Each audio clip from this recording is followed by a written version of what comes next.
Coming up next on Arizona Horizon, a new study shows that seniors who get the flu shot could be less likely to develop Alzheimer's. Also tonight, how Arizona's early care and education systems compare to other states. And it's the 10th and final season at the Phoenix Symphony for music director and conductor Tito Munoz. Those stories and more next on Arizona Horizon.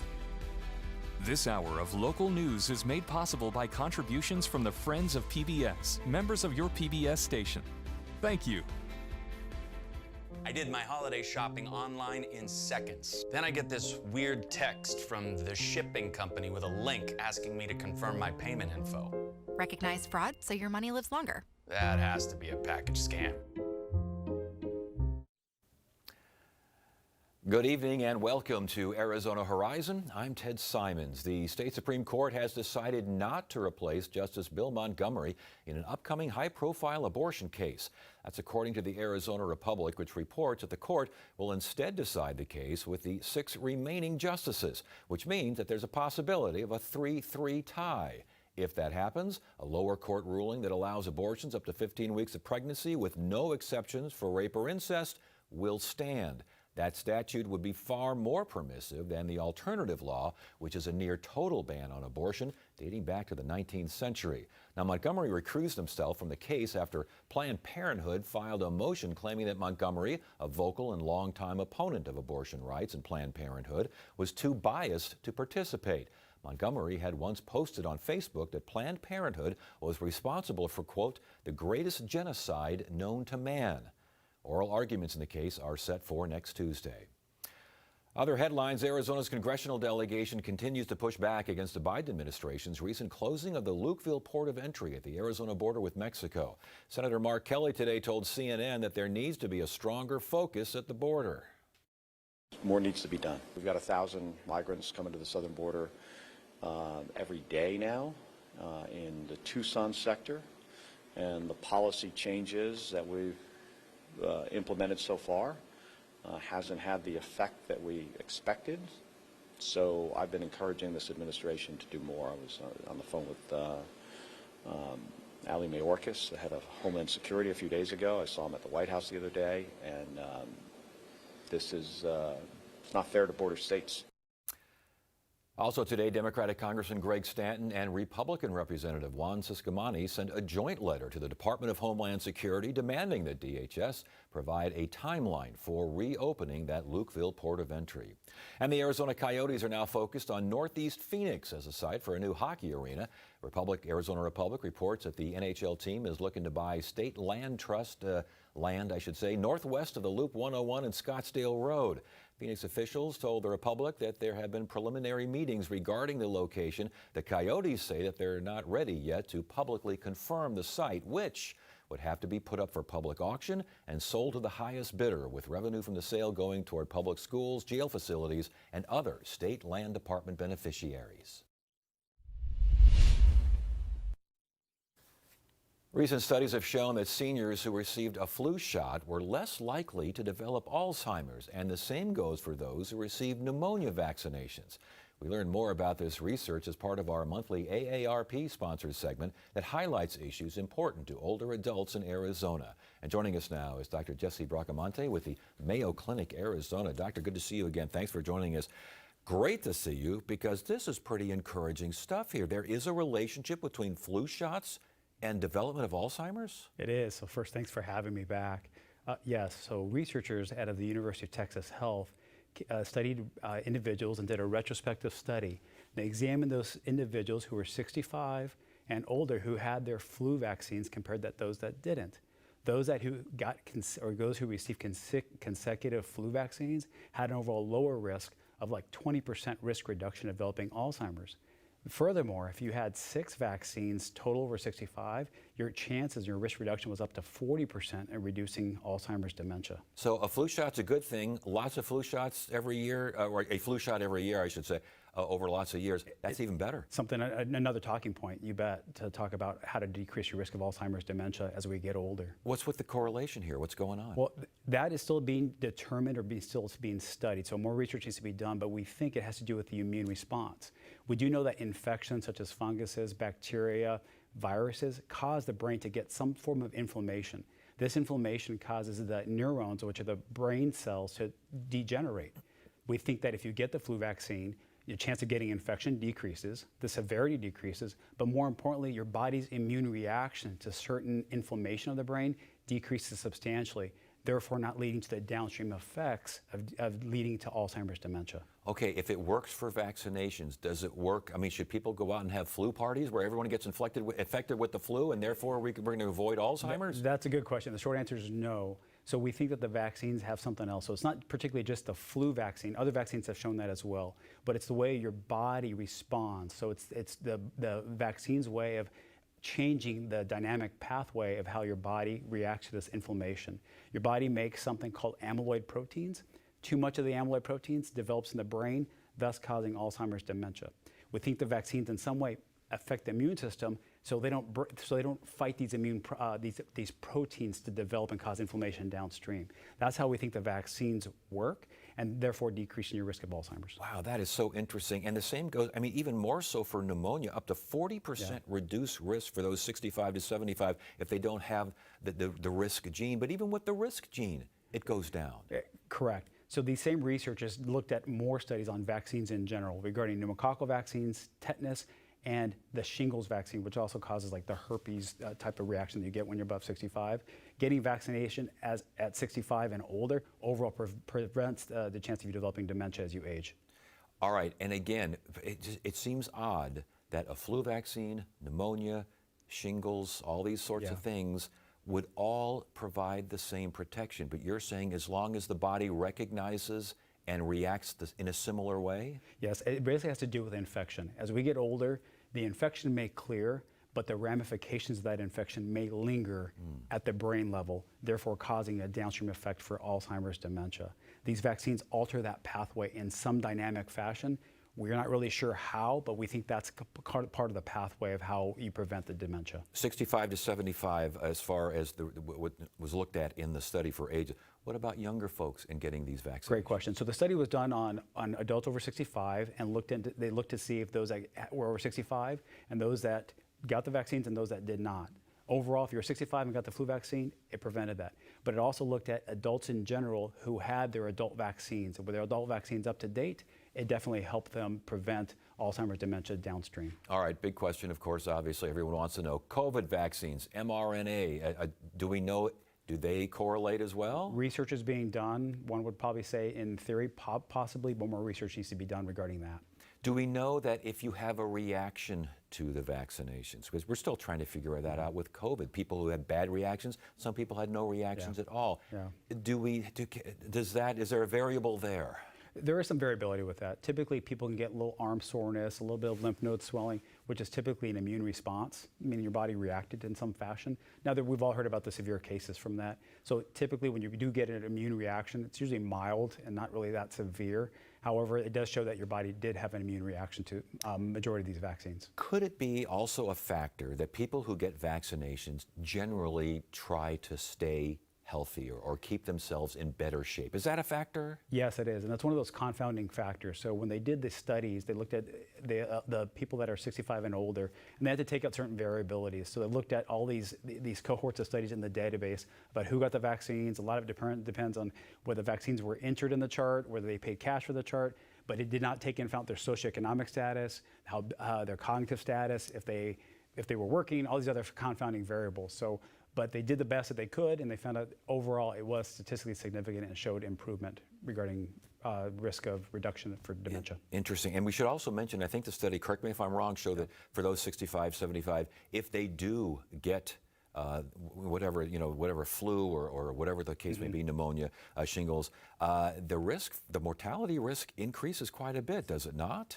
Overall, yes, we know that when you get a significant infection, such as even pneumonia or the flu or a flu-type pneumonia, the risk, if you have Alzheimer's dementia, it can exacerbate that or worsen symptoms, and your chance, it does elevate the risk in general, just because of that inflammation that we just talked about. Okay, but with the vaccination information that we're talking about, is it time to use, is there enough here to use vaccinations as a public health strategy? I do. I think that's one way you can prevent it. It's really changed my dialogue with patients, particularly in an era of vaccine hesitancy. I think you have to bring this to the table and talk to your seniors about getting the vaccine and really have that honest, shared decision-making conversation about what's best for them. It really tells you there's more to learn about the biological effects of Alzheimer's. This could be a pretty big deal. It is. You hit the nail on the head. There's so much to know about the immune system and the biologic system and how it works, much of which we can't explain, that more research is needed, but we do know it helps. It's effective. All right, Jesse Dr. Bracamonte, Mayo Clinic, Arizona. Always good to have you here. Thanks for joining us. Great to be here. Thank you. And up next on Arizona Horizon, a new report looks at Arizona's early care and education systems. Christmas is my favourite time of year, and the real highlight is the food. That is delicious. Oh, Mary. With my tips on planning, that's yet another job done. And what to cook. I promise you it works. You just trust me. Just fabulous. This is my ultimate guide to the most delicious Christmas ever. Absolutely scrumptious. Friday night at 9 on Arizona PBS.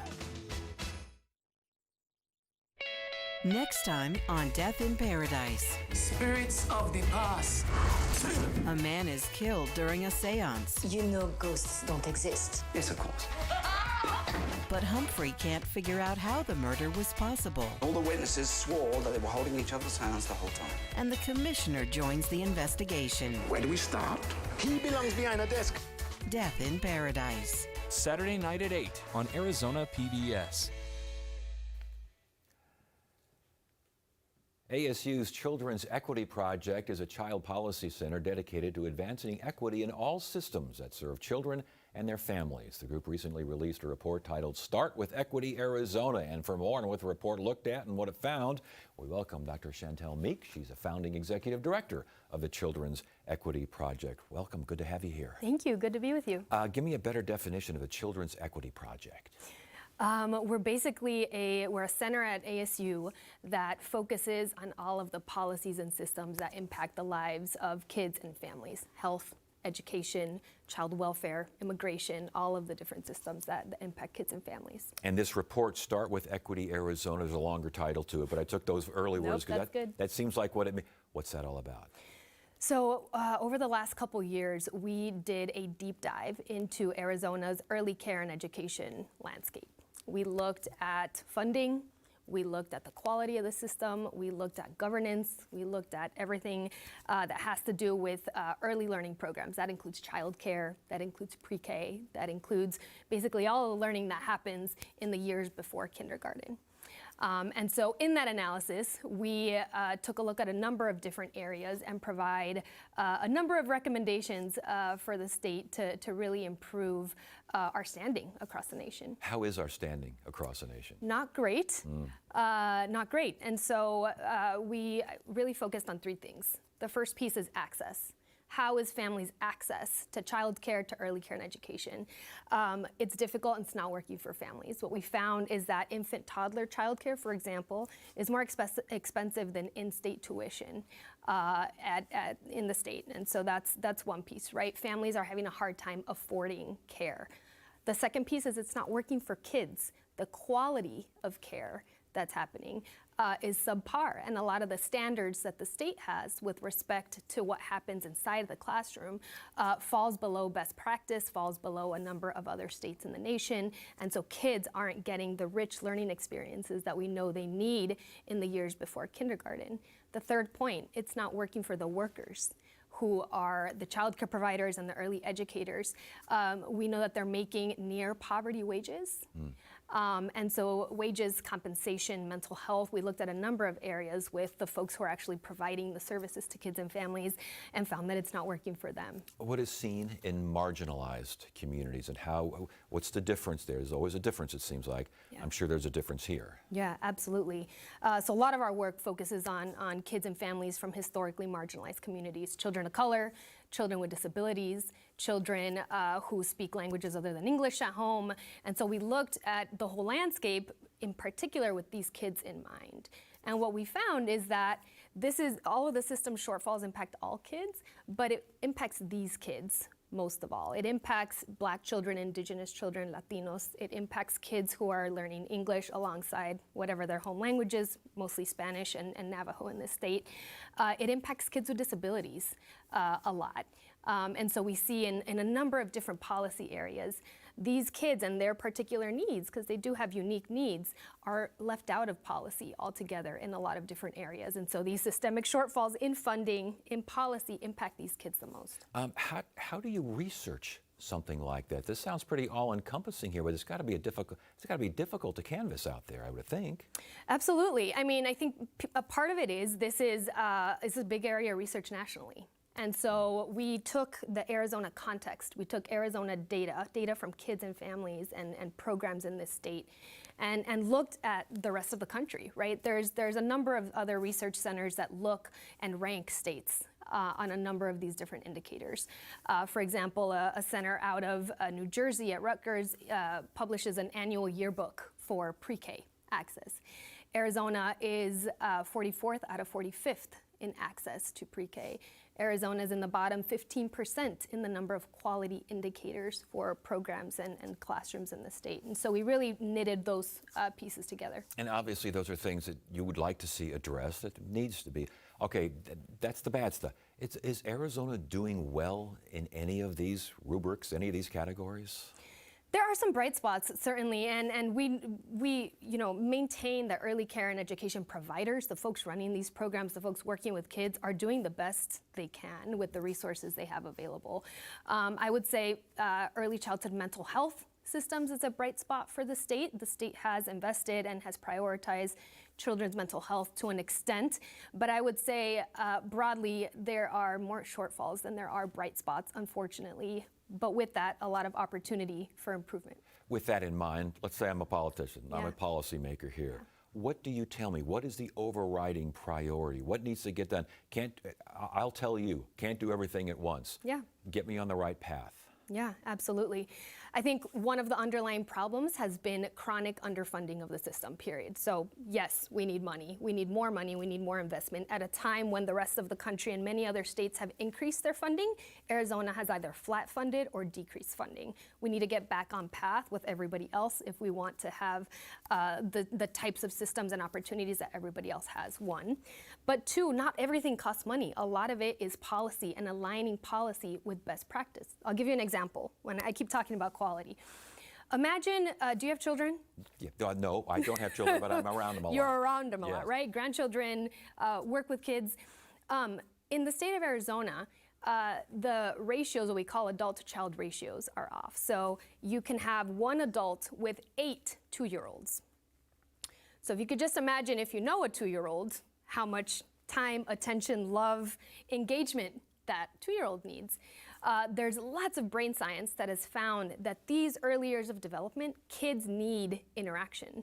They, even before they start talking, right? They do utterances, they do gestures, they need a snack, they need their bottle, and as they grow, right, they need that interaction to develop and grow. When you are one person with 8 2-year-olds, right, your ability to do that well is difficult. And so we have a set of national standards. For example, the federal government's Head Start program has a 1-to-4 ratio for this age group.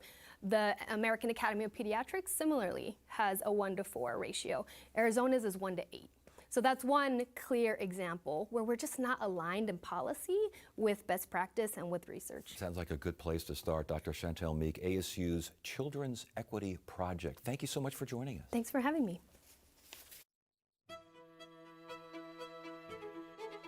We have stories to tell, and if we don't tell them ourselves, they won't get told. We like stories that are going to elevate us. It'll be a first for space science. 3, 2, 1, engine ignition. And liftoff of Falcon Heavy and Psyche. Storytelling is how people connect. We're survivors. When there was limited opportunities, we just went through and made our own opportunities. There's a freedom with getting older that no one really tells you about. You can't make that stuff up. I can hear my grandmother speaking in the language. It brings me home. I've just never experienced a desert like this before. How is this impacting students? How is this impacting teachers? Being on this show helps the restaurant. We're going to give that connection to somebody else that needs it. I'm Amna Nawaz. Tonight on the NewsHour, Liz Cheney on her new book, January 6th, and her warning to the American public. That's coming up at 6 on Arizona PBS. Phoenix Symphony music director and conductor Tito Munoz is completing his 10th and final season as the symphony's conductor. In a statement, the symphony notes that Munoz leaves a legacy of performance and education programs that have helped advance the symphony's mission. And we welcome Tito Munoz to Arizona, back to Arizona. We've had you on quite a bit over your tenure. Yeah, it's been a long time. Yeah. Thank you so much for joining us. 10th and final season, though. What's going on here? Where are you going? What you going to do? Well, a lot of what I've already been doing. I won't leave the symphony completely. I'll still be with the symphony in a limited capacity as artistic partner. So I'll have 2 weeks a year that I'll come back and do a subscription classics week. I'll do the Reverb New Music Week that I started a couple of years ago, and I'll sort of continue spearheading that. Okay, but you're leaving just what, to take a break, time to take a breather? You're going to freelance? What's going on? As a sort of a break, as far as music director is concerned, yes. Yeah. I think for me, it's going to be a lot of guest conducting, a lot of seeing other orchestras, which I do already. I do quite a bit. I'll just do a little bit more of that. You took the position 10 years ago. Why? When you took the position, why did you take this position? And what did you see and what do you think needed improvement? Well, so, it's interesting. You talked about the education programs that we've done. It's been really, really wonderful. When I first came in to the Phoenix Symphony, that was the thing that really impressed me the most was the education programs, the Alzheimer's research. We were just talking about Alzheimer's and vaccines. We did Alzheimer's research. We do health and wellness. We're in homeless shelters. We're in schools. We're in hospice. This is so robust, the outreach and education that we do, more than any other orchestra. And so that really, really was enticing for me. The level of the orchestra is wonderful, world class. We're getting better and better and better every year. And we just sort of continued on that path, which has been really, really wonderful and fulfilling. I know that new music is important to you, introducing new music to the Phoenix Symphony. Talk about that process. Well, that's something that I take everywhere. I do a lot of new music all over the place, not just in Phoenix, but giving composers the opportunity to showcase their gifts and showcase their art. Beethoven was once new. That's always my motto. And so at some point, you want to give people an opportunity. So every concert, almost every concert, we have new work. And now we have this Reverb New Music Festival that we do once a year. And I'll continue doing that with the orchestra. Is that the accomplishment when you look back over 10 years? Biggest accomplishment? It doesn't have to be a big thing, just something that sticks with you. Well, there have been a few really, really great performances that I do have good memories of. We did a concert version of West Side Story, which was something that I've been wanting to do for a long time, a full production of it. Yeah. Starting Reverb was a proud moment for me, actually, because that's something that has been, new music is always a challenge sometimes for audiences who are used to traditional repertoire, to do some new stuff, to do it in a very engaging way with multidisciplinary aspects of it, has been really great. What about the most difficult moments? The most difficult with the pandemic. Yeah, it had to easily the most difficult thing. Yeah. I mean, the whole orchestra was furloughed. The whole organization was basically shut down for a year. We didn't know what we were doing, and I got to tell you, a pandemic is when you find out how useless a conductor is, actually, because we don't have an orchestra to work with. But that actually galvanized us, and I think it created a more a bigger community, a better community within the orchestra. I think people really saw what needed to be done, and they did it, and the musicians really stepped up. Leading an orchestra in this day and age with so much technology, so much in your face, so much screen action everywhere you go, how is that changing the dynamic of what you do? Well, sometimes we embrace it. I think, having the opportunity to, for example, put an Instagram story on Instagram from a concert. We still can't record. The union rules around that are very strict, but there's a lot more leeway, and we allow the audience to be able to do that every once in a while. So especially at the start of the concert, we encourage that. We've done a lot. The pandemic has helped that, I think, for a lot of organizations to really sort of move ahead with technology. We embrace it. We try to embrace it, but we also remind people that seeing a live performance, there's nothing like it. And people want it, and people do come because they are seeking that live experience. For this final season now, it began with Carmina Burana. That's how it began your tenure. That's is how that it began true? 10 years ago. Yeah, exactly. How special is that? It was great, and it's funny. I told the orchestra and the chorus that it was the last time I conducted it was actually that time. In 10 years I hadn't touched that piece. So yeah. I mentioned your finest accomplishments and what you look back. Is there? I mean, because sometimes I'll do this show and there's an interview that people won't think is all that special, but I really enjoyed it, and it was just part of the day, part of the show. Was there just like a Tuesday night in November of 2018 that you just felt everything was on. It was on. It was. I mentioned that West Side Story. That was the one for me. That really was the one for me. Actually, it was interesting. That West Side Story was very special for me too because I brought in a drummer to play the show. Nobody knew because I mean it's drums in the show. Yeah. But probably one of the greatest drummers alive, Dennis McCrell, used to play with the Count Basie Orchestra. Wow, okay. Was playing in our orchestra for that. He's a professor at my alma mater, and he was free that week. And I said, "Oh, come and play drums for me. That would be amazing." I don't think anybody in the audience had any idea what they were hearing, but he was there, and that was very special for me. You started quite young, your career. Sure. Quite young. Yeah. Over the years, I mean, when you started, did you see that you would be where you are right now? No, I don't think as a conductor you know where you're going to be even a year from now. Yeah. When I got this job, it was open. I came in and conducted as an audition. My previous job was an opera house in France. Wow. And I was a guest conductor there a year before, and they were looking for a music director. I had no idea. And then all of a sudden, the chemistry was great, and that was going to be my job the following year. So you sort of take it year by year and see what happens. All right, we got about 15, 20, 30 seconds left here. What's your advice for the next music director, conductor? Embrace what you have. Listen to your musicians because they've been here for a long time and they know what's going on. But I think that's for any orchestra. And I think it's a wonderful community of people and embrace it. Well, you've been a great guest. Thank you so much for joining us all these years. Best of luck in the future for you. And of course, finishing out this last season, this 10th and final season with the symphony. Tito Munoz, Phoenix Symphony music director and conductor. Thank you, sir. Thank you. And that is it for now. I'm Ted Simons. Thank you so much for joining us. You have a great evening.